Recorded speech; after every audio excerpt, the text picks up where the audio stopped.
What is going on, everyone? This is Frank Perdomo with PBH Performance. This is PBH Live, episode 21. We've already been conversing in the chat room quickly here as we get the show launched tonight. It is, we're September 2nd. Wow, this year's going quick, man. I say that even after all the pandemic stuff that we've gone through. Quick sound check. Can everybody hear me clearly? Just let me know in the chat room. Let me know you can hear me clearly. The video looks okay, all that fun stuff. And then we'll get rolling with some of the more pertinent information that we're going to cover tonight. We'll start with our intro. My name is Frank Perdomo. I work at Power by the Hour Performance. We are Coyote swap specialists and slowly becoming Godzilla specialists, I guess you can say that as well. 6R80 and 10R80 also in our wheelhouse. Sound is good, giving a lot of the thumbs up. We're located in West Palm Beach, Florida, right at Palm Beach International Airport. We've been in the Coyote swap game now, 2013, 14. So covered a lot of the different things, have built a lot of different cars with Coyote engines, and we have an entire catalog of Coyote swap products. You can see them all on our website, pbhperformance.com. If for any reason during the show tonight you need to get a hold of us, can't get a question answered, something gets skipped, you can email us, info@pbhperformance.com. I will tell you that we have not only me, we have Christian Papa, Travis Dean, and Frank Pezzo. Now, I've been asked questions and been given accolades in the chat room by guys that have worked with Frank Pezzo. I am Frank Perdomo. So, two Franks, they're both Frank P's, and I think I'm the better looking one out of the two. But Frank Pezzo helps a lot of guys, does a lot of work up there, tech and sales, along with Christian and Travis. So if by any chance, I see like Rob already gave Frank thanks for chatting. He found his 4x4 solution. Doesn't sound like it was me. It might have been Frank Pezzo, but we'll let him know anyway. We have a full sales staff. Obviously, you can give us a ring at 561-737-2331. If you have any tech questions, sales questions, anything related to the website as well. If you are looking to purchase or do a full build and the website doesn't answer all your questions, there isn't all that information out there, maybe it's not in our videos, feel free to email us or call us. We'll work with you step by step to make sure you get what you need, or at least the information that you need to go ahead and get your build in order and planned. Was rushing to get the show ready tonight, so taking a little breather right now. Well, by the way, I don't think I've ever shown anybody this, but this is a cup that a good friend of mine made for me. Nice epoxy little Power by the Hour cup. Gave her one of my helmet stickers with my name on it, and she put a little pizzazz on it there. I don't know if you can see the sparkles, the little sequence there, whatever that is. So, we want to thank her for that. So let's see. Tonight we're going to be covering some of the issues we've run into as well on the new Edge Coyote swap that we have in the shop. If you don't know about that build or haven't been following our social media, it is a 99 GT. I kept calling it an 01. It's a 99. Now all the videos I've shot, I kept saying it's an 01. It's a 99. It's a new Edge, period. 99 to 04 car. It's Gen 2 Mustang Coyote swapped, and it's here because we're doing a Edelbrock 2650 Supercharger install along with a T56 and a fuel system, heat exchanger, and now we're doing a catch can, all that stuff. And what we found in that build is quickly we started running out of room in the engine bay to fit things nicely. So I want to cover a little bit of that. We got some photos to share as well. We're going to cover some product updates as well as it pertains to our product lineup, and answer any and all tech questions that we can get to in the chat room.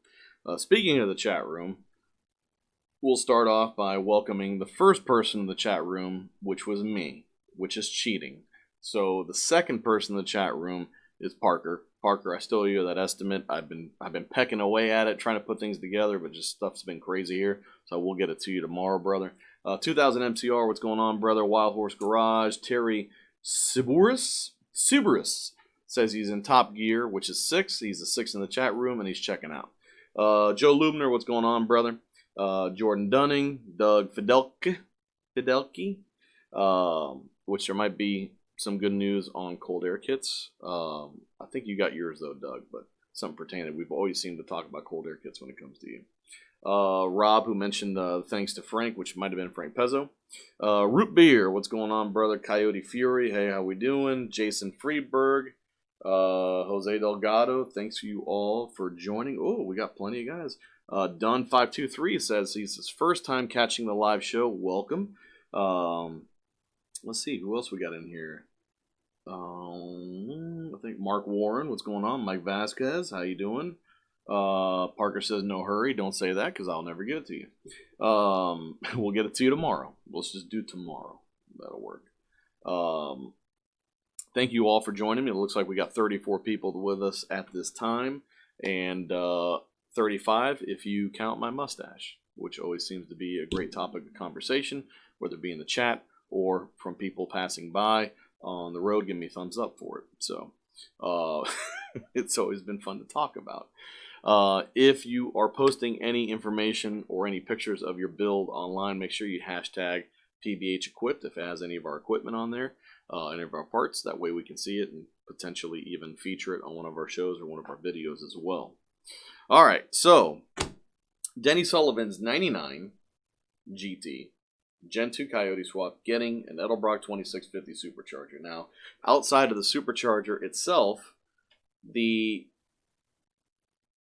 fitment wise, we had our own little challenges. We did mount the blower in there. It is quite tall. He does have a cowl hood, so it clears nicely. We ended up adding 1/4 inch Maximum Motorsports K-member spacers to go with the Maximum Motorsports K-member. That gave us the extra room that we needed, A, to make sure we didn't have to pound the hell out of the tunnel for the T56, and to B, make sure the throttle body and its electronics, which stick up fairly high up front where the hood's the lowest, weren't going to come anywhere near the hood, which was perfectly painted underneath. It's finished, and we didn't want to end up bumping into that, so we have the clearance we need now for that, and we'll be covering that in the video that I've just started editing on that build, covering all the phases of the updates that we did and all the things that we ended up having to modify and put together. But as we ended up doing more of the build, we started looking at it and we remembered that we hadn't addressed the catch can for him. He didn't have one before. So we ended up having to get a catch can, no big deal. The Edelbrock system comes with an intercooler pump, heat exchanger, comes with a little degas bottle, and we're going to talk about that. We had to mount that in the engine bay, and we also had to figure out a cold air kit. Now, Edelbrock doesn't give you a cold air kit as part of their Supercharger system, but they do give you a huge air filter and a 4.75 inch mass air housing. Now, 4.75 is the OD. ID, I think, is probably around like close to that. It's pretty thin, but it's a little bit of a problem because it is an oddball size. Now, it's not an issue for them because they're making custom components and air intake tubes for Gen 2 and Gen 3 Mustangs when they're releasing the kits. But for us, all we're getting is a mass air housing and an air filter. They're not giving you any type of pipe or silicone coupler between point A to point B. The issue there is then you have to go out and get these components. And guess how many companies make reducers and elbows for 4.75 inch silicone? Zero that I can find, unless I order it custom. So then you're talking about ordering 5-inch silicone, getting a straight coupler, cutting it down, using it as like a gasket or a reducer, and then clamping it down. A, it doesn't look that great. B, it's a little bit of a waste. So we ended up having to try to fit this thing, and that was the biggest issue. And I'll show you real quick what we ran into, what we kind of ended up with here. Let me see if I can find it on my screen. Okay, so this is a picture of the engine bay before we did the heat exchanger, before we ended up doing the hoses for the heat exchanger, which were decently bulky and placed in kind of a tough area. But it has the air filter and the mass airflow housing from Edelbrock, and you can see put in the engine bay, it's going to be pretty tight. Originally, we had got a 45 degree 4-inch aluminum pipe, and we're going to figure out some reducers and stuff like that. But as you can see, with the air filter in that spot, mass air, it was just going to be too short of a run, and we're trying to find a silicone coupler. We didn't want to just put silicone on there. That stuff sometimes doesn't work that great without any aluminum pipe or something solid in there. Now, my initial thought was to open up the apron and pushed the air filter out into the fender well to give it some fresh air. But if you look right behind the air filter, right past that main bus fuse as part of the control pack, that's the windshield washer reservoir. This is a street car, full AC, power steering, all that stuff. And the windshield washer reservoir runs the entire length of the apron where that air filter is. So we couldn't get it out and extend it into the fender because the windshield washer reservoir is right behind that apron there. And if we drill it out, we didn't really gain any room. And we didn't want to have to replace this windshield washer reservoir. We want to keep as many OEM parts on the car as possible, and spend a bunch of money maybe doing a remote windshield washer reservoir, which typically you don't end up messing with. So that was a little restrictive, and because we couldn't move it further out, we basically had to ditch the Edelbrock mass air housing. So not a big deal, because what we ended up using, as you can see in this recent photo, which is quite bright, in this photo now you're seeing what we did with a cold air kit. What we ended up doing is using a 4-inch aluminum pipe that has the mass air bung already in it for a Ford mass air, a 45-degree 4-inch to 4-inch elbow because the throttle body happens to be 4-inch, and we just got a 4-inch air filter. That there fits really, really nice. It doesn't look bad either. It looks nice and fits kind of what's going on here. And you can also see now in this photo the battery that we use. We use a little Braille battery. I think it's about a 550 or 600 cold cranking amp battery. We've got their mounting bracket and tray. Mounted it horizontally there, so it'll give us a little chamber between the headlight and the battery to put the air filter, and things kind of flow nicely. One of the big reasons we did this is we didn't want to relocate the battery if we didn't have to, because when you relocate batteries, sometimes bad things happen. Wiring, grounds, cables, over time stuff gets oxidized. The battery's in the trunk. That's eliminating some space back there. He's got a big subwoofer back there too, so it costs a little bit extra money. We're going to have to buy a battery relocation kit and all these hoses, add weight to the vehicle as well. I mean, things that aren't really non-starters wholesale for relocating a battery, but we just like to avoid it if we can. Plus, we have a bunch of factory wiring still in this car, so it'd be nice to use the factory battery ends, in which in this case, we were able to use the positive battery end, no problem. We ended up having to remove the negative one from the cable and cut it back because of the position. And once we get into the final photos and all that stuff, you'll see exactly how that turned out. But we were able to keep the windshield washer reservoir by doing this. But, it brought up a topic in my head is, we got a lot of stuff going on here. I mean, this is a busy engine bay. And when it was naturally aspirated, it looked a lot simpler, but now we have a blower, and we have heat exchanger hoses. We have a reservoir. We got hydro boost. We got a regulator. We got fuel lines. We got a catch can. All these things that we're going to talk about here in a second, and it gets really busy in there really, really quick. Space ends up being at a premium, and because of all that stuff, we ended up having to get a little bit more creative with the catch can than we thought we were going to have to. So we'll show you a little bit more of that here now. So this is, basically how the engine bay kind of looks right now. In this picture, we do have the hoses for the catch can. They're coming up underneath the cold air kit on the driver's side, going to the driver's side PCV or vent bung using the factory end. And then the other hose comes up right next to it, which now they're nice and secured and stuff. This is kind of where we initially laid it out. And that thing wraps around behind the blower and goes to the passenger side. And then the catch can is located down in the lower driver's side of the engine bay behind the bumper, kind of in front of the tire on the inside of the apron there. So you can reach up and drain it if you have to. But it's a really nice Motion Raceworks catch can. And you're never going to see it. Now, the position of this also has a pro that not a whole lot of people think about when they're doing vented catch cans. That vented catch can, what will happen is it's going to release some fumes. Now, when it releases some fumes when it's operating, if you have this thing mounted on the firewall and you have AC, it's releasing oil vapor. If you have E85 or race gas, the fumes are mixed into the oil vapor as well, because it's basically evacuating the extra pressure that's in the crankcase. And those things seep into the crankcase during usage, especially when you're under boost. Well, if you mount this thing on the firewall and you have your AC on, everything that comes out of that catch can is going to be sucked into the AC register, processed, and then blown into your face through your AC vents. So we always try to keep the catch cans, especially on street cars, as far away from the AC intake registers as possible. Now, mounting it in the front of the engine bay is part of that. In this case here, we ended up putting it under the air filter in a way, so as those vapors come out, as they are vented and separated, because it is a catch can where it's separating all the oil that you don't want reprocessed through the engine, that vapor then potentially could be sucked in by the air filter and basically processed it right back through the engine without causing any harm.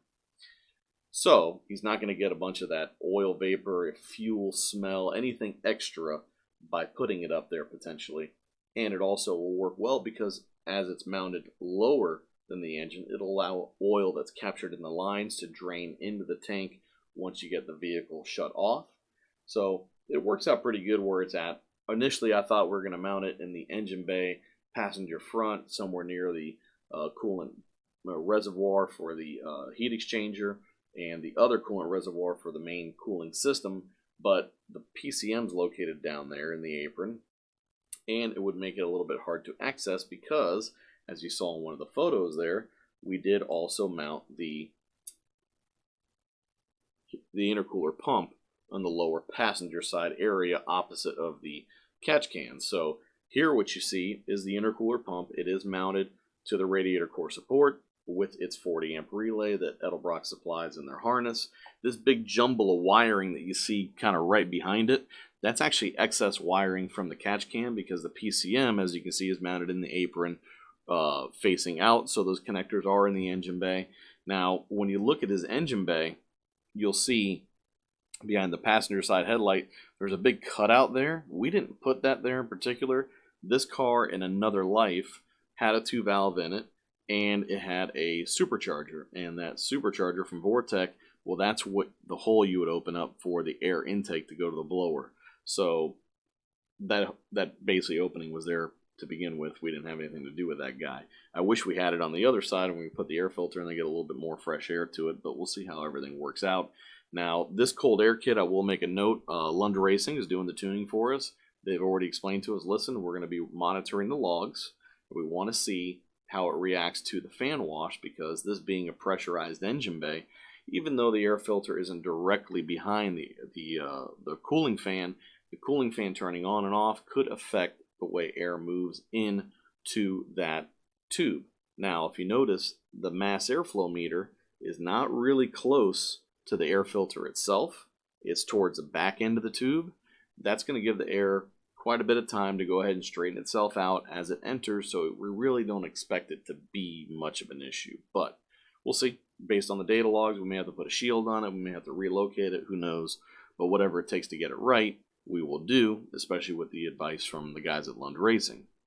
So let's see here. We'll go back to that intercooler pump. This intercooler pump that Edelbrock supplies with the Supercharger is the same one you see in the Whipple kits. It's got nice small compact size, and it uses those 5/8 heater hoses, very similar to the ones that we use in our heater hose kits, which was really cool because we're able to use a bunch of those 90-degree bends to go ahead and route things. But they're fairly big. It moves a lot of water. It's got a small reservoir with a huge heater core, so all the reserve of the coolant is in the heater core itself, and you can see those two huge hoses leading up to the blower itself on the passenger side, on the basically passenger side front of the snout there. Kind of hard to hide those, unfortunately, but that's where they'll be. And there's measures that if you really want to make it look custom and really, really neat, there's covers and different sheets that you can put on it. You could potentially convert the bungs on the blower itself to AN and use AN hoses if you want to endure that expense of doing it and the time to go ahead and make it. In this case here, we just decided to run the hoses that were there and the ones that we needed to go ahead and get the job done. And later on, if he needs to dress it up a little bit more, that's an option. There's even little sheets that you can put over them they're like protective that can really kind of improve the way that looks, or it's very similar to what the radiator hoses have from the factory.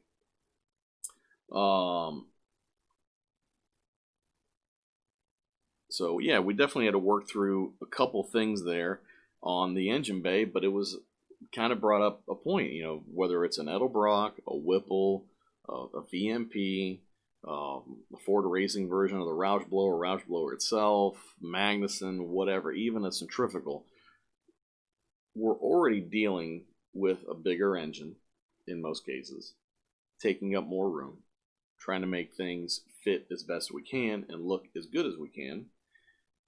Then you add a blower, and now we really have 10 pounds of shit in a 5-pound bag.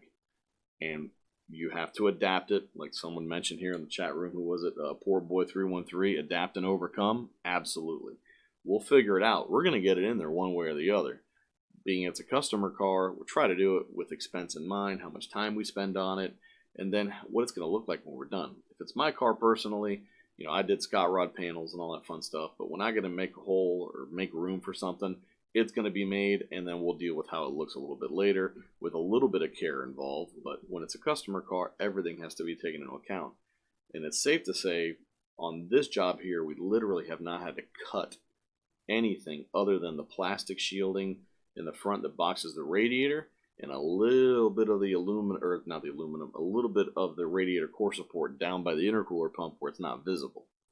Everything else in the engine bay is intact the way it was sent to us, the way it was painted as well. So that's nice that we were able to do that and reutilize some of the holes that are already there in passageways in between components and core supports and headlight mounting panels to get things routed and routed well. So we're looking forward to getting it fired up. We're probably going to have to wait till we get the drive shaft from American Powertrain to go ahead and do that so we can put the exhaust on it, because it doesn't really do a whole lot for us to fire it up open header.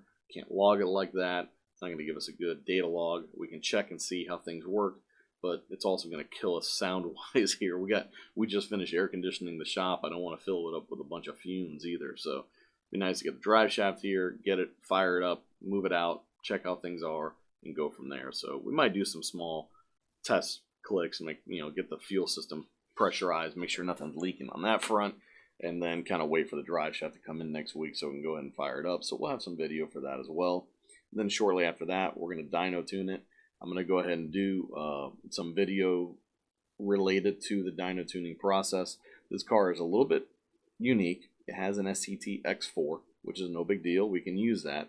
It's not the easiest thing to data log with. We're going to use our shop Engage to do the data logging. So my plan is to basically show you the data logging process, what was done, and then apply the tunes into it with the SCT X4. And then I'll also do some video on my car as far as loading and unloading tunes, because we do get questions about that quite a bit as far as what to do and what the ability of the Engage is, so especially how it relates to a Coyote swap. Because yes, a lot of the information out there for 11 and up Mustangs and GP500s with the Engage works just fine. But then what are the real intricacies as far as using the Engage in a Coyote swap, and where can we take advantage of its capabilities in a Coyote swap, maybe in areas that you didn't even think about, even as simple as gauges or doing crank relearns and that kind of stuff. So I want to really touch on that because it's a heavy tech video. We're going to try to do it right, shoot it during this video, and then come out with it shortly after. So look for that on the YouTube channel. But back to Denny's Carter, see if there's anything else to mention. Yes, definitely tight fitting. Oh, I'll show you that Motion Raceworks catch can if I haven't done it right yet. This thing is really, really nice. It's made in the USA. From when they tell us, they included the fittings, the hose, air filter clamp. Comes with two different attachments for the drain. One's a plug, and one's a little kind of like a ball valve or like a needle valve that you can open up to drain stuff out. One of the things I notice is if you do put this in a tight fitting spot where you can't reach it to drain it, it might be a good idea to go ahead and get a barb fitting, put a hose on it, and then put that open and close valve at the end of the hose with another hose clamp. That way you can drain it easily.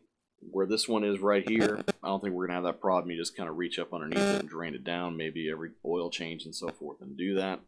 The hoses that you see here are the ones that are supplied. They didn't give us these, I think they're 120-degree fittings. They gave us a bunch of straights, which we thought were going to use. Wouldn't have been a problem if we put it in the engine bay, but since we put it down low, we did have to go get some fittings, which, for Gola, none too cheap. One of the things I mentioned is we did reuse the fittings at the PCV valve. Now, when you do a breathable can like this Motion Raceworks one is, you want to go ahead and gut the PCV valve on the passenger side and get rid of its valve, basically, and just use it as a connection point. So the way you do that is you take it out, you take a screwdriver, you peel off as many little pieces as you can inside of there, and then you use the screwdriver and pound the shit out of it until all the guts fall out. If that's not simple enough, I don't know what to tell you. Or you can just go out and acquire another driver side vent, which there's nothing in, and replace the PCV valve with that one. But we just hogged it out for them. That's important because we're not recirculating anything at that point. We have a breathable can. As long as both sides are vented, you can go ahead and do that. If you have a sealed catch can like a JLT, something that UPR would sell you, you leave the PCV valve in place. If you're just going to put air filters on each port, hog it out, let everything come out as much as possible. It will not give you a vacuum leak because you're not recirculating it as a factory system where it's kind of sucking in on one side and then venting on the other back into the cold air kit. Doing it this way also made sure that we didn't have to poke any holes in the cold air kit itself.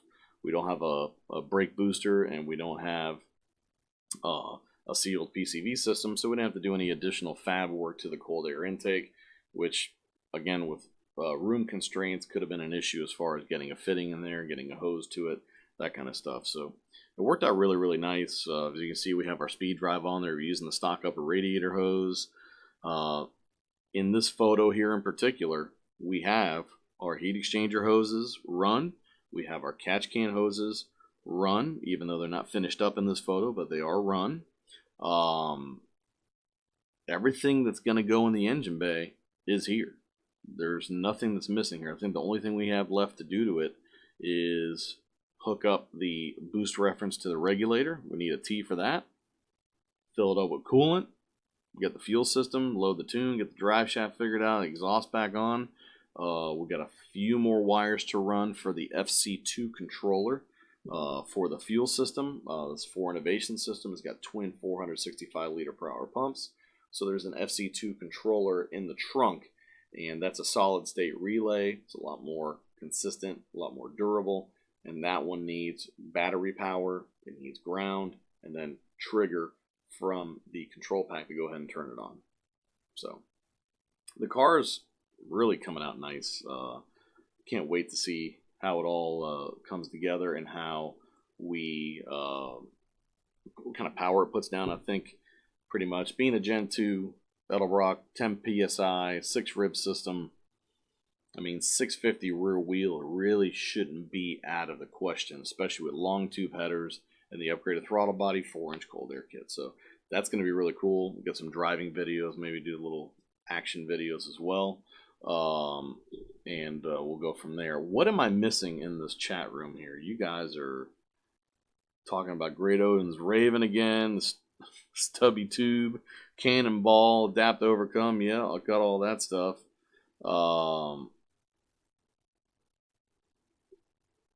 Yeah, Root Beer, you asked a question there. Which catch can is that? It's from Motion Raceworks.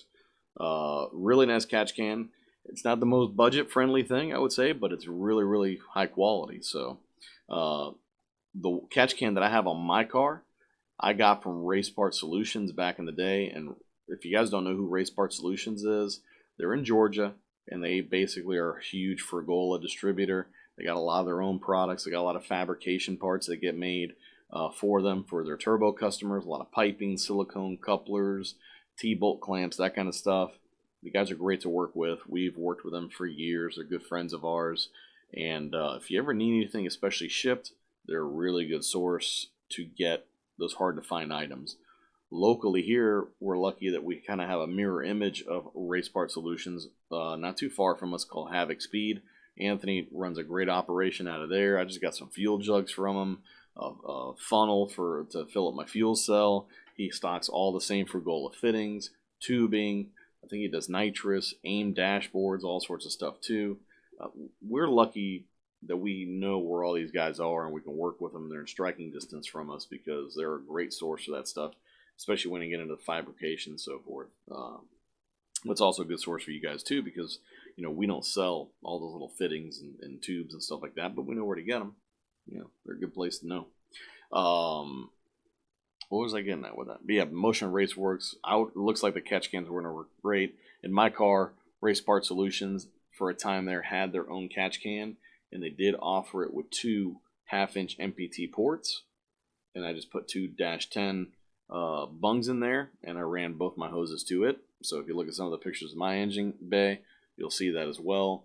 It works out really nice because you don't have to use any type of Y, any additional fittings to do so. You can just run them straight to the catch can, and it works flawless. It literally has the same system we just installed on Denny's 99 Edelbrock Supercharged GT here, so it works perfect.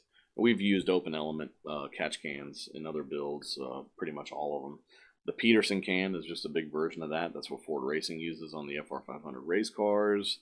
I'm trying to think who else would be a good recommendation there, but it works out really, really nice, man.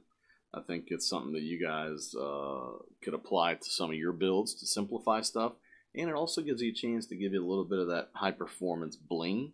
So if you get a really nice catch can, nice air filter, chrome top, whatever, and you can do these AN fittings and so forth, it really cleans up the look. It adds kind of industrial performance look to whatever you're building there. So it's a nice little touch.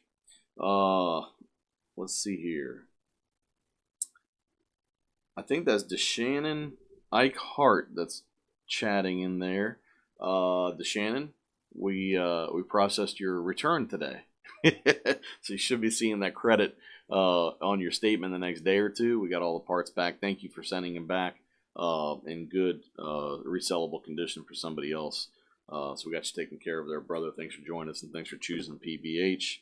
Gonzo the Great checking in from Afghanistan. Keep up the great work, sir. Hey, you're thanking me, I'll thank you. It sounds like you're in the service, and we always support you guys as much as possible. Thank you for your service. And thanks for checking in. Doug chiming in with a paid chat. Let's see here. Speaking of battery in the trunk, can you take a minute to describe the power wire connection between the battery starter alternator solenoid still used in Fox Body Coyote swap, Gen 2 with control pack? So I'll kind of revert back on how I wired my car because mine's about as simple as it gets in my race car, basically. So your control pack, you got an alternator, you got a battery. Now, no matter where the battery is, you're going to have to make a connection between the alternator and the battery. That way you can charge it. You're also going to have power going from the battery circuit to the fuse panel. That'll also show the voltage as being put out from the alternator. Your starter, as it relates to the control pack is going to have a start request wire. And you said you have a Gen 2. I'm not sure the color wire there, but like in our Gen 1 control pack, it's a blue and white wire. So that's going to go to your start switch. It's going to come off of your key tumbler. So you're going to have your power exciter wire, which is basically turn the system on. And that's also going through the fuse panel to the PCM, exciting the PCM. The PCM is going to excite your fuel pump and trigger all its communications. And then you're going to have your start request. Now, that start request in a control pack, there you'll have the start request going to the control pack PCM. And then out of there, it triggers something in the fuse panel. And from the fuse panel, you'll have your fused and relayed starter signal. And that goes to your starter solenoid, but on the starter itself. Now, in a Fox body, the starter solenoid's up on the apron. And even though you can still use that if you like, you could basically get rid of it and just make that a junction point. Because when you're looking at the starters that you're using for a Coyote swap, they're all going to be modular Ford based, and all the modular Ford starters have a solenoid on them. Now, you could transfer all these things down from the starter solenoid down to the one that's under the header and on the bell housing, but obviously that's just not smart because you're running a bunch of wires through a lot of heat sources. So you could use them in series. That wouldn't really hurt, but you're still susceptible to that starter solenoid on the fender well taking a shit on you. And, you know, where you're used to having that little 90-degree clip-on starter signal that usually gets worn out over time, and then you go to start your Fox and it doesn't start, then you bang on the steering wheel and it starts because you made just enough connection to get the starter solenoid to go. Well, that wire is basically gone. So now all you're using is a junction point, which is that old starter solenoid. So you can get rid of a lot of that stuff and clean it up. Maybe move it inside the apron if you want. Just get a bus that allows you to put power in, power out, and you're good to go. And the control pack will communicate and send power to the starter solenoid on the starter for you once you hit your key tumbler. So basically how it works, you got your battery's connected to the alternator, vice versa, and then you're also feeding battery power to the fuse panel. Fuse panel is acting based on the computer. The computer is getting its trigger to turn on from your key or ignition switch, which also has 12-volt power. And then you're going to have your start request that goes to the computer. The computer's got its own wire that goes directly to the starter solenoid to turn the vehicle on. Once the computer's on, that way it'll start. I see a lot of people. I saw a few of them actually. I was trolling YouTube, seeing some of the Coyote swap videos out there, and I stumbled upon one that was, and I've seen and had customers hit us up. It's actually one of our diagnostic moves when we're having somebody who can't get the vehicle to start based off of the computer. They're just triggering it directly. And what we do there is, you're telling me you wired everything exactly to the instructions, and the problem you have is you hit the key and it doesn't start. The starter motor doesn't start. Then we tell you, okay, do me this favor, jump the starter solenoid and see if it starts. And that way we know that the issue is isolated to the start request, maybe a ground, maybe a power wire, something along those lines. I was watching this video, and it was the really nice channel, the Sparks Motors, and they did a Coyote swap not too long ago, and they used a custom harness from somebody. They must have been running into an issue with starter request, because what I noticed when they fired up the Coyote engine, they had the truck on blocks, but the wheels were on it. And in the background, you see the guy jumping the battery, trying to hit the starter, and it fires up. And when it fires up, the rear wheel starts spinning. It's in gear, which typically you can't do that because with a 6R80, if it's not in park, it won't allow you to start it. Which a lot of the times when we get questions about our control pack or even the Ford Racing ones, it won't start, it's because they don't have the transmission in park. That's the first thing you check. Well, they were probably having some issues getting it fired up, or maybe they forgot, and they fired this thing up in gear.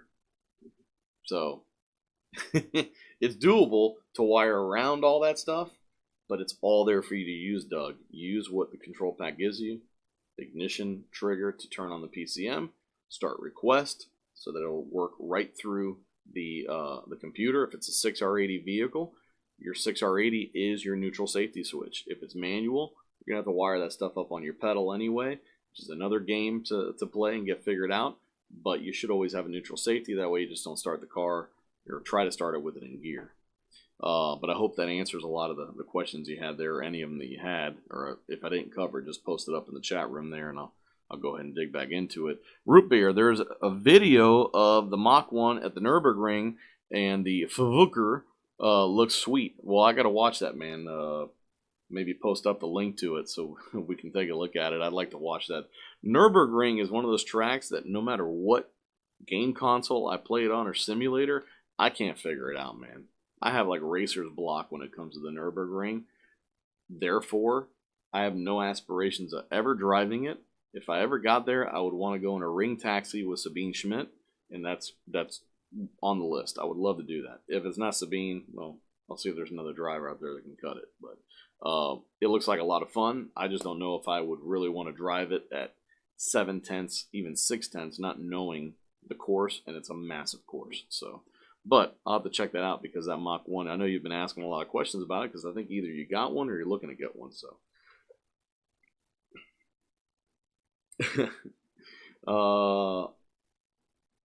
2000 MCR with a nice compliment. It says, "You're so wise. You're like a miniature Buddha covered in hair." Oh, thank you. That's not the first time I've been told that today. Dunn523 mentioned something I was actually going to cover. It says, "Great video of you and Alex did on improving the 60-foot time. Good luck at the next autocross." Yeah, I spent some time here Saturday because the conversation, based on what I did last time at the autocross, luckily I had a good friend of mine there with me. He took some video, and the car looks super sluggish off the line.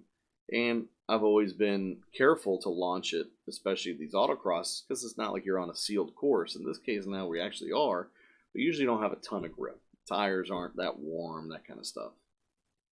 So you can't get too aggressive on the launch. Can't run drag radials or any of that stuff. We're running 200 tread wear tires, which are sticky, but they're not the stickiest thing out there.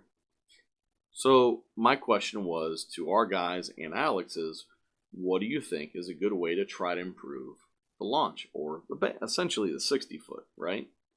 So one of the questions was, is a two-step going to help me? Is it going to make me more consistent? Two-step in nature, you're going to set up to an RPM, trigger it to turn on, and floor it.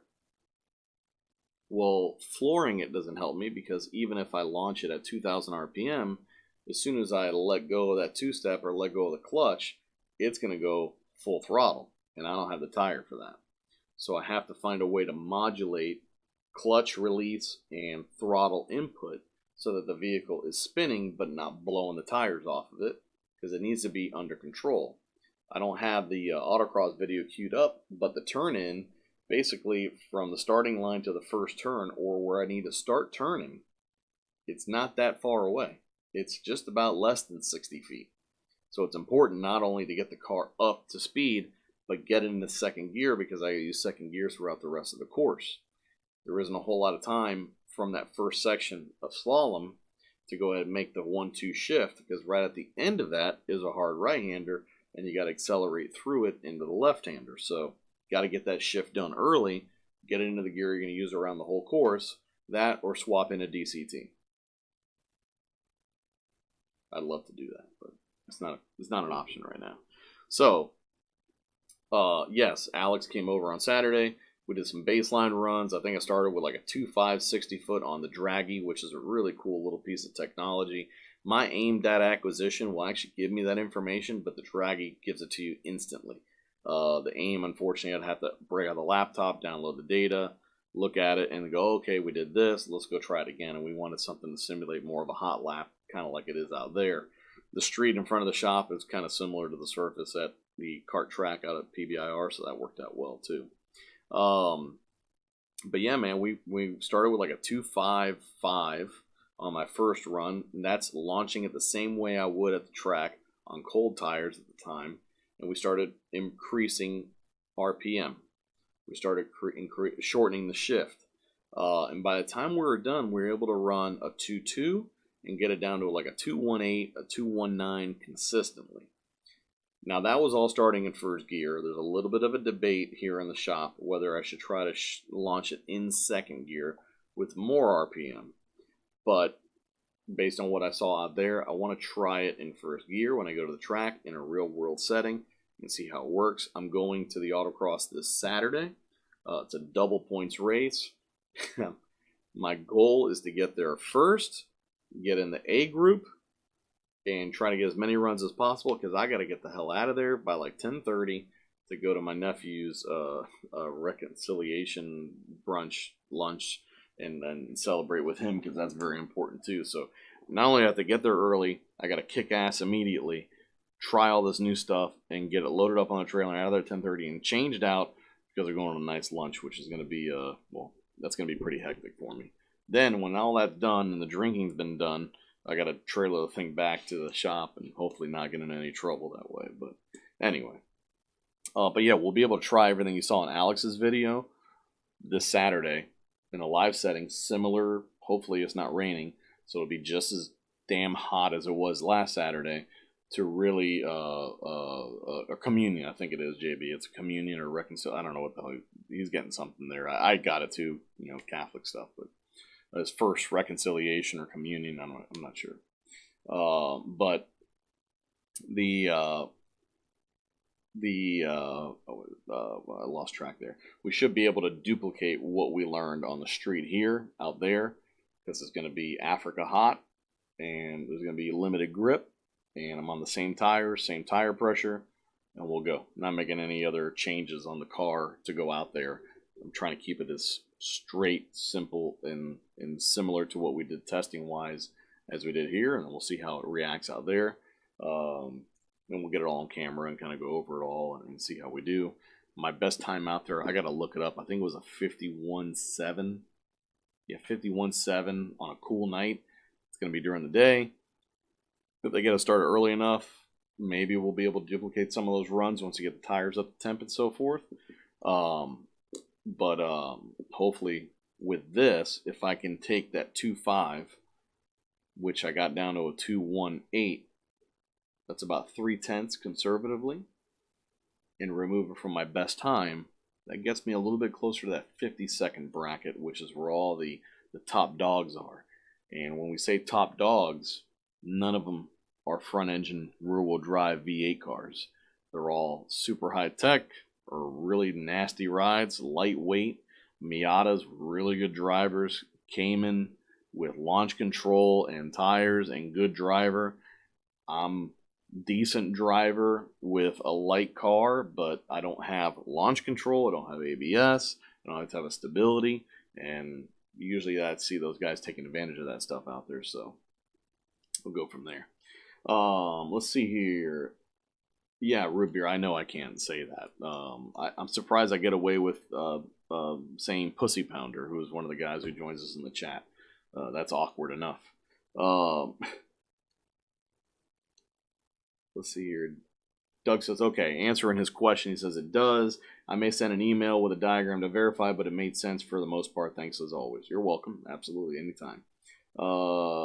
Terry Saboris. Did I say it right, Terry? Just let me know. I think I got it right. Saboris.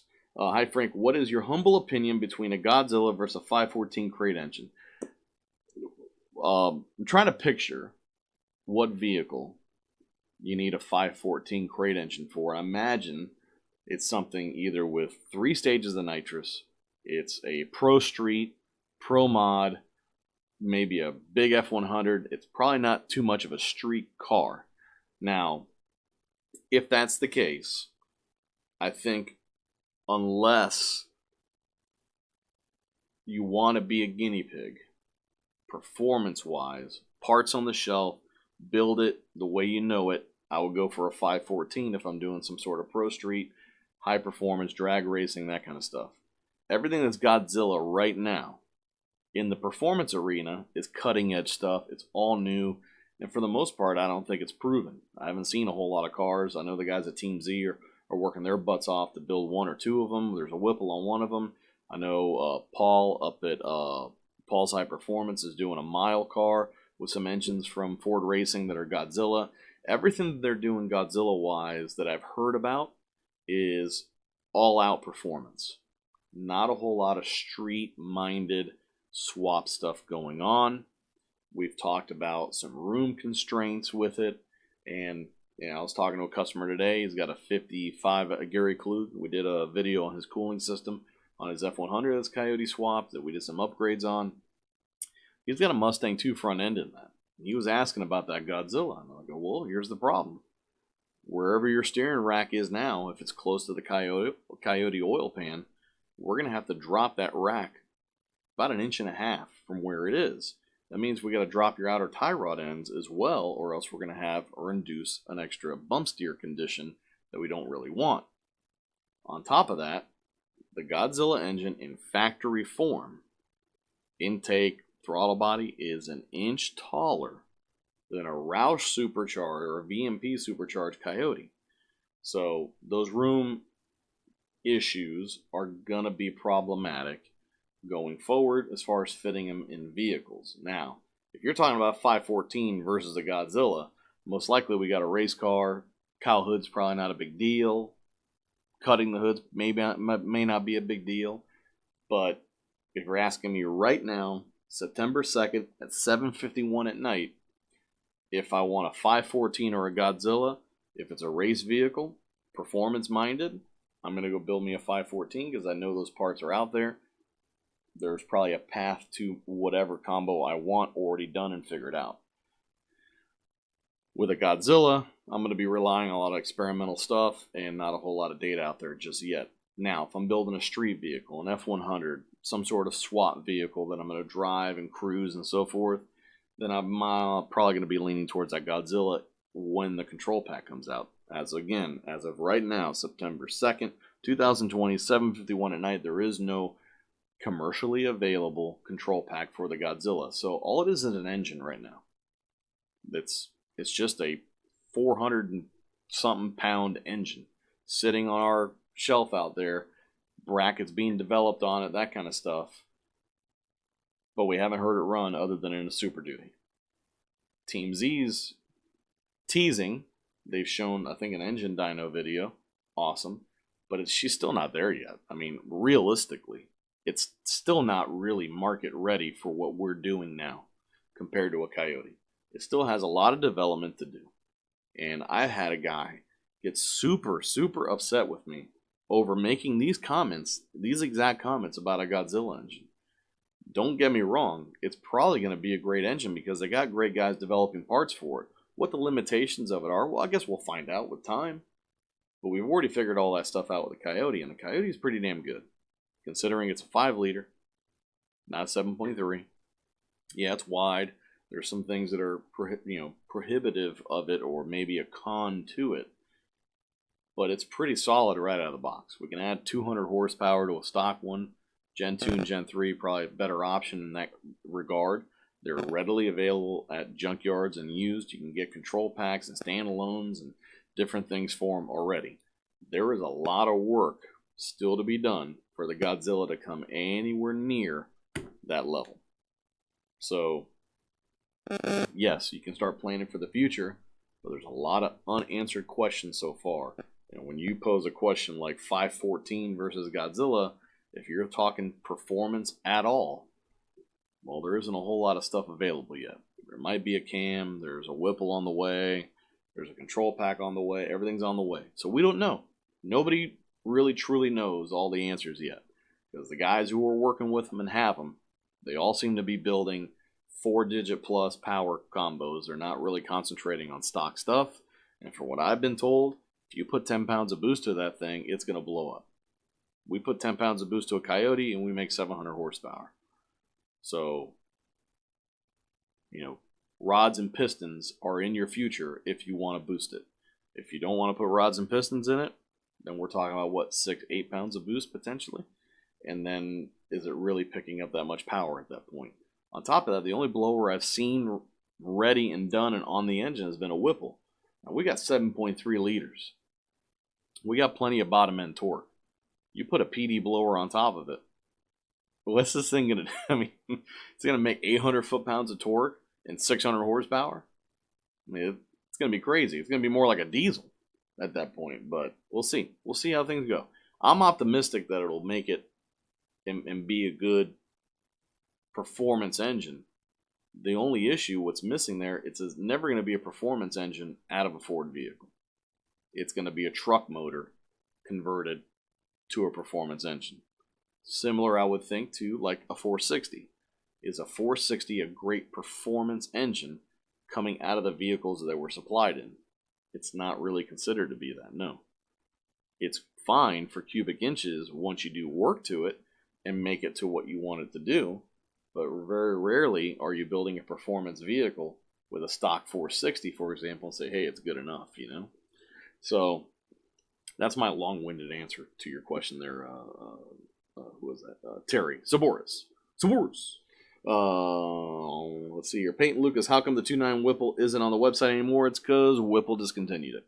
They replaced it with a Gen 5 3-liter Whipple. They're gone. No longer available. We still have speed drive brackets for them if you have one. You want to do it, they're on sale, basically, on our website, so you can get them cheap, but we can't get the blowers anymore. So if you're looking for 2.9 and you got to have it, start digging around. Someone's bound to have one laying around, or you can buy a used one, or maybe you can buy one off of a car from somebody who wants to upgrade. I know they have a 3-liter, obviously, the Gen 5. that they may want to upgrade to, and I think there's like a 3.5 or 3.8 coming out from Whipple for the Coyotes as well. Oh yeah, confirmation. Yes, that's all good. Eric Copeland asked, can you please put some fire under Ford's ass to get you guys those Gen 1 PCMs back in stock? Although I ordered one from you guys and I'm just waiting. Yeah, I wish, man. I imagine there's somebody within Ford going, who the hell's buying all these computers? And we've been plucking away at it. We're talking about at the end of the day today how many harnesses we may think are out there. If it's more than 1,000 or less than 1,000, we got to dig and see. But I imagine about half of all the body harnesses that we've sold were accompanied with a computer. And that's a lot of computers. And we've dealt with back orders in the past, them just trying to keep up. And we know that eventually that well may dry up or get really expensive to the point where it's prohibitive to offer it as a control pack. It may be something that eventually we say, and kind of how we have it now, here's the body harness, here's a list of the computers that you can use, here's some good websites and sources to find one. Let us know when you have it. We can shut Pat's off for you, but here's the wiring that you need, and here's the information you need to be successful, because we can't get it new anymore. We probably don't want to dig into buying them remanufactured or something along those lines, because, well, you just never know what you're getting. Same can be said for used vehicles, but at least with a used part, you're probably buying that PCM for $100, $150. If I start charging $600 or $700 for a remanufactured PCM with our calibration in it, and that remanufacturer doesn't know what the hell's going on with calibrations, it's going to get messy, and it's going to prohibit how we can handle and how consistent our components are going to be. So hopefully we're not there yet. Hopefully they're just behind because of COVID or something like that. But we're definitely pushing. I know we're trying to find PCMs anywhere we can. We got to find the right ones too. So we're working on it, Eric. And we got PCMs being ordered left and right too. So the list is getting longer and longer. Bit parched there. But anyway, so there we got some more comments coming in. I want to start getting into CAN bus data primarily for telemetry. You know where a good place to start is for accessing CAN bus via USB, looking for the data. As far as getting the data, it's in your OBD2 port. So there's a lot of CAN bus loggers out there. I think there's really cheap ones that get you basic data. If that data is extracted, there's data logging software out there that's free. I know like AIM, their race analysis software is free to download. If you're not getting the data from an AIM device, I'm not sure if you can use it in that analysis program, but it breaks it down for you. And I think there's ways to do it. I know there's dongles that you can buy that you can use it with your cell phone or iPads or tablets and stuff like that. As far as knowing what the CAN bus is, that's going to be up to the device. I don't know of too many devices that are open source in that regard where you can tell, hey, I want this or want that, because it's usually vehicle specific. So the Danimal, what would you like to see from Ford for new Mustang models? Maybe a new Boss 302 or Cobra Jet drag car for the street. You know, I think what would be the, maybe I guess not popular opinion here, but I think where Ford is going with the Mustang, as much as is not really what my heart desires, I agree with it. And what I would like to see them do is potentially probably move that DCT into just about every performance Mustang, NA or supercharged or turbo, across the board, either as an option or as a replacement to the MT82. The MT82, got a bad rap because it had issues in Gen 1. They fixed a lot of those issues in Gen 2, and then when they got to Gen 3, which is your 18 and up Mustangs, they changed the gearing and they made it a slouch for fuel economy, even though it's a better transmission. There's some inherent issues in the Gen 3, but either give me that 31, you know what, skip that. Give me a T56 Magnum out of the box or put a DCT in it. if you put a DCT in it with 460 horsepower, the car is going to be quicker no matter what. If you got to put a fake stick shift in the console to make everybody happy, do it. That's fine. But I want that DCT. My car is going to be quicker. Then you can give me an automatic option if it's 10R80 or whatever. Who knows? They may get rid of the automatic and the manuals and give you all DCTs, which isn't too far-fetched to think about. If we go back to when the Focus was redesigned and we got that SVT Focus, they were putting CVT transmissions in just about everything. And if they would have worked, it would have been in all of them. So DCT, I think, potentially has a lot of future now. What I would personally like to see is, man, just give me as much suspension as you can. Give me a solid transmission and as much naturally aspirated horsepower as you can afford to give me in a well-rounded package. And try to make it as cheap as possible. I mean, I can always put a blower on it. I mean, as much as I love the GT500s, they're like 80, 90 grand now. I mean, the chances we're all going to be able to afford that, even if they do finance this at 84 months, is slim, you know.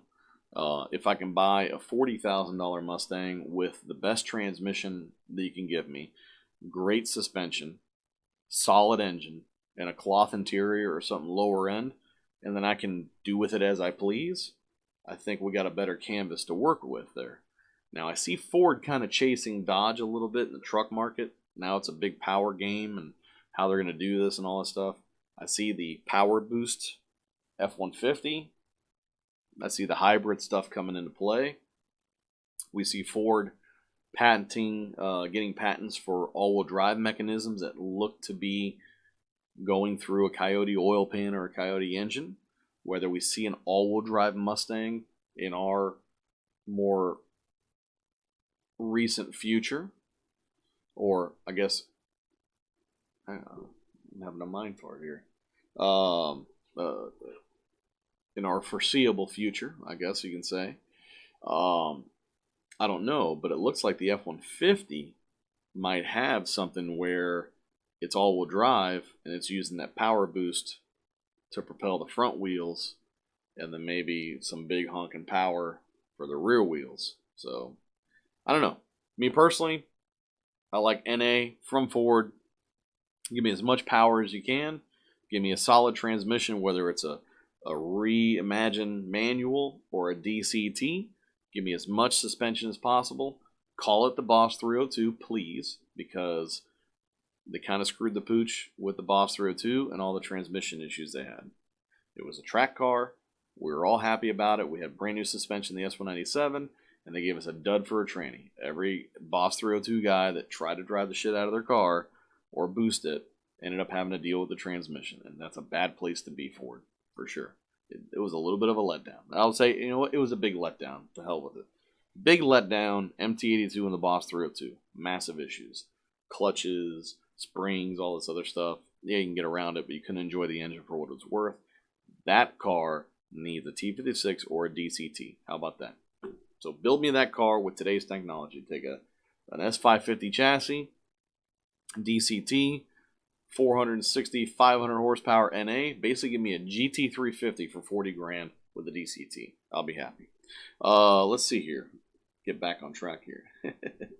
Any updates on hats? I'd love to rep. Great show. Yes, Justin, if you're looking for a hat, I'm going to put my email address on the bottom of the screen here. Frank at PBH Performance, please email me. If you have emailed me already, just send me another one if I missed you for any reason. I got 2 hats going out here tomorrow. One for Patrick McCarthy and one for Brian Younger. It's a little delayed, but they are going out. We got the hats in gray. Gray on gray. Snapback Richardson 112. We got them in black. Black on black. Snapback Richardson 112. The one I'm wearing here is a custom piece. It's got a little sweaty over time. But yeah, we are working on another solution potentially for hats. I'm waiting for one to come in that I ordered. I did find an on-demand service that will allow me to release a lot of different designs potentially at once, and that you would allow you to pick from a lot of different options instead of having us make them, hold them, and sell them, and then it limits our options because we don't want to. It's tough to go out there and drop, $3,000 on hats, hoping that someone's going to want them. So, let's see here. What's on hats? Let's see. Jarrett Stallworth, does your controller work on 4x4 6R80 transmissions? No, it does not.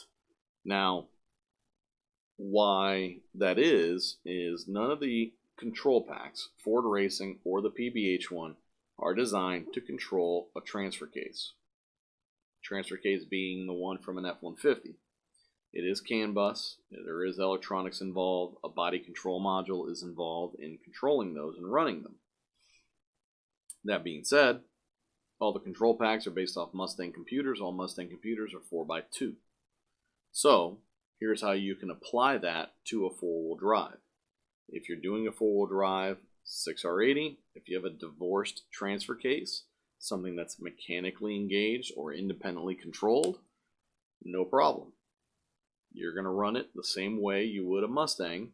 The transmission doesn't really need to know anything four-wheel drive or not. The only thing that's going to happen is if you're in drive and you're put it in 4 high or 4 low, you may experience a short shift or early downshifts because the load is increased and the computer doesn't really know why. So she's going to act as if you just all of a sudden you're going up a mountain, but you're on flat road. In those cases, you do have select shift to fall back on. So if you're on the trail, you're at the boat ramp, you don't want it to short shift or it's giving you a problem, put it into sport mode and use your positive and negative to hold it in gear. Once you're done using it, you pop it back into drive, put it in 4x2, and you're back down the road. So it's not a bad solution or workaround for four-wheel drive. The only real issue I see there is if you bought an entire F-150 powertrain, you got the transfer case, you paid for it, you got all that stuff, and now you're trying to make it work. There really isn't a market-ready solution. I've heard of a few custom ones out there, but since it's not manufactured, if there's an issue, I worry about tech support in those cases because I don't have anything for you, unfortunately.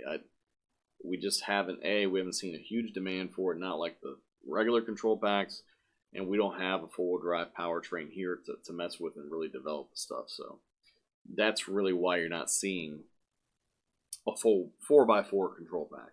And then if one were to come to market now, then the question is, hey, do you have it for Gen 1, Gen 2, Gen 3, F-150, and Mustang engines? We know there's differences between all of them, so I don't think you're going to see a market-ready version of it.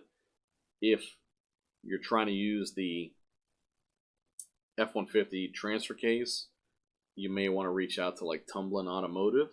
I know they've worked with it in the past. I can't guarantee you they have a lights-out solution with 0 issues, kind of like how we have our control packs for the 4x2 stuff right now.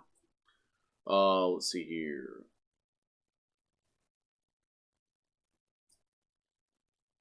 Justin Mariscal. Any update on the hats? Okay, I'll just cover that.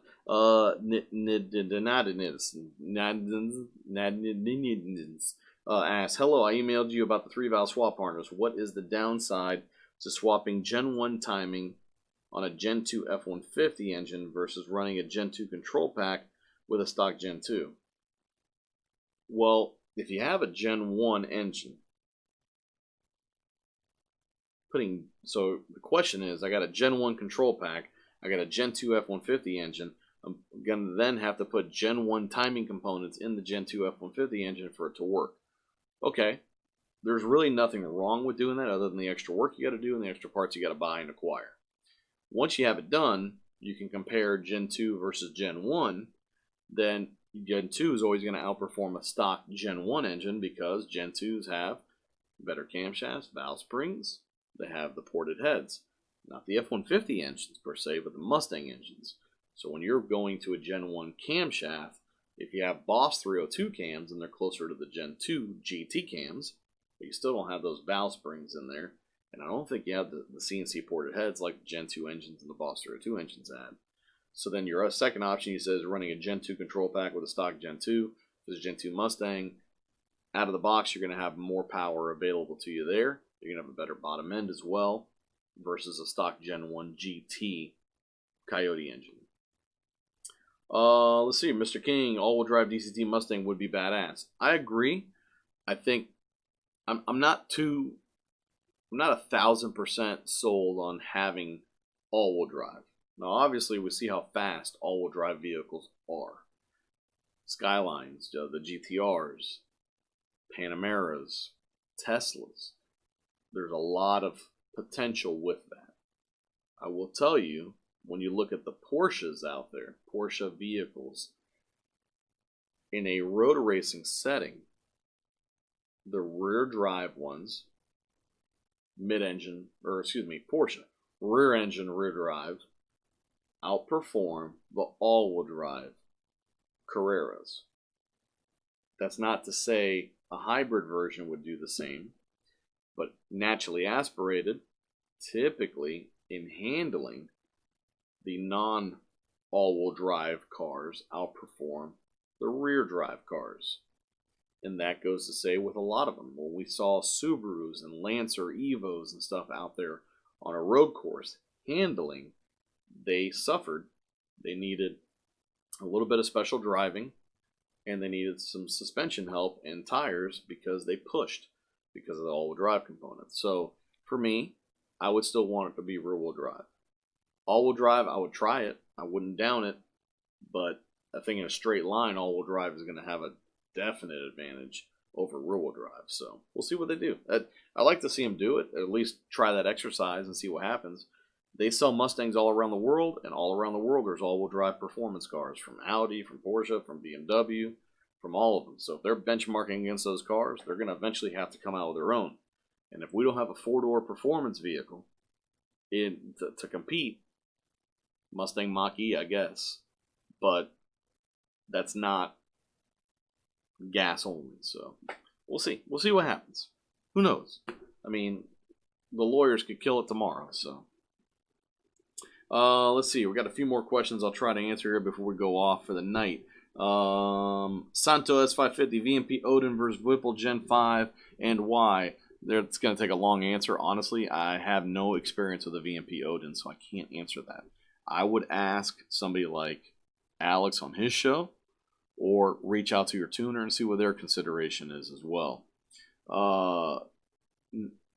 Insane Mustang, how much have y'all dug into the 3.5 EcoBoost? Wanted to see about secondary port injection rails to support the direct injectors. I haven't dug into it that far to give you a solid answer, brother. I wish I did. Let's see, the Danimal, an EcoBoost Coyote Mustang would be pretty cool. Yeah, I mean, I don't think Ford's, along with a lot of the OEM manufacturers, are in any hurry twin turbo wing a V8 engine. I don't know why. I speculate that it's because it's just too much damn power. I think the C8 Corvette will probably be the first V8 twin turbo potentially, but I heard that it may be a six-cylinder. Who knows? I know they have a ZL1, ZL6, some crazy derivative coming out that's going to be twin turbo V8. That'd be really cool, but that's also, keep in mind, that's a mid-engine vehicle with a lot more grip, aerodynamically sound, low to the ground, lightweight. Everything purpose-built. A Mustang is big.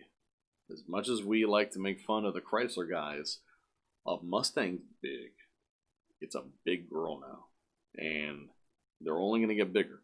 So maybe in that, they'll find some way of doing a twin turbo V8, but I wouldn't put any money on it. So, let's see here. Jeff Ashlock, can you use a dropout Gen 1 F-150 Coyote with 6R80 with factory pats removed? Any issues? Not guaranteed as far as what the issues are, but we have experienced issues trying to use the Gen 1 F-150 computers. Now, whether that's been figured out by different calibrators over time and repetition, I couldn't tell you for sure, but I know we typically rely on the Mustang computers to ensure that calibration is going to be 100%. Gen 1, F-150, and Mustang have the same firing order. They can run off of each other's computers in theory. But there have been drivability issues trying to use F-150 PCMs. from what I've experienced. That could be changed right now, but we haven't experienced it ourselves to say 100%. If someone is using an F-150 Coyote PCM in their swap, post up. If you're not in the chat, you can't do it in the chat anymore, put it in the comment section of this video. Also, if there's any questions I didn't get to or comments I didn't get to or I missed, you can email me, info@pbhperformance.com, frank@pbhperformance.com, or you can post a comment on the video. If you have success with an F-150 PCM, post it up. I'd like to hear about it. If you got video, send it to me. Show me that it's working 1,000% because I can update a lot of people and let them know it's an option. That being said, guys, it's already 8:17. I got to get rolling. Got to get home in time to hang out with the family and the dogs. So, thank you so much for everyone who's joined. Eric just chimed in. He's one of those people that are having issues using an F-150 PCM. I think a lot of folks are going to say that. I don't know 1,000% why that is, but I know from the get, we thought we were going to be able to use F-150 PCMs, and quickly we realized we couldn't. We were just having issues we couldn't overcome in the tuning. That or the tuning hadn't figured it out, whatever. It could be something in the computer, could be tuning, but wiring-wise, everything's the same. So, anyway, thank you for joining me tonight. Please subscribe. I was looking through the comments on a lot of our videos, and a lot of people comment on our videos that are not subscribed. If you're one of those, please consider subscribing, hitting the notification bell, hitting all so you don't miss any of our new videos that we got coming out, any of our live broadcasts, so you can stay in the know and you know those videos are out there. If you have any questions about the stuff we covered tonight, info@pbhperformance.com, 561-737-2331. You can hit us up on Facebook, on Instagram. You can hit us up in the comment section. I always come back and respond to those as well. Thank you again, especially the guys that donated through the Super Chat. Doug Fidelki, Root Beer, Jarrett Stallworth. I really appreciate it, brothers. All that stuff helps grow the channel. We got a second monitor on the way to help me set things up in here. We've got some more GoPro equipment coming in as well, so we can get some better video. This latest video we're doing on this 99 GT is probably the biggest project we've done to date. Hoping it's going to be the best video we've ever done, but we'll see. Thank you again, guys. The channel continues to grow. We have a lot of customers out there that are building some really cool shit. We love being part of those builds. Please tag us in your social media posts about your builds. Hashtag PBH Equipped. Hashtag PBH Performance. Tag us, whatever you got to do. We love seeing that stuff. I love giving support back to our customers and the builders out there.